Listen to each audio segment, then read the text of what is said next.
Tinatanggal ang mga wrinkles, melasma, age spots at freckles. Ang makinis at maputing balat na mukhang 10 taong mas bata ay nakakatulong sa iyo na maging mas kumpiyansa.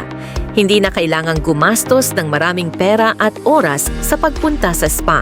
Kahit sa bahay, sa isang bote lang ng Revita Peptide Anti-Aging Serum, mapapaganda mo ang iyong balat sa loob ng 7 araw. Marami na akong nagamit na moisturizer, pero yung Revita Peptide bottle lang ang effective after 1 week of use. Ang komposisyon ay naglalaman ng mga aktibong sangkap tulad ng palmitoyl peptide, collagen, glycerin at vitamina C. Regular na gamitin, umaga at gabi, 2 beses sa isang araw.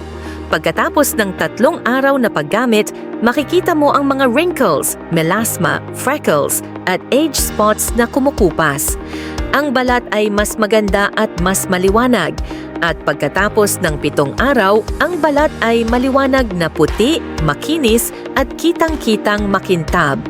Ang mga sangkap ay natural kaya angkop ito sa lahat ng uri ng balat at hindi nagiging sanhi ng pangangati o side effect. Dapat mong gamitin ito araw-araw upang maging maganda at malusog ang iyong balat. Kung gusto mong magkaroon ng maputing balat tulad ko, click mo lang ang link sa ibaba. Mayroong malaking promosyon para sa Filipino tao na nag-click sa link at ang unang gumamit nito.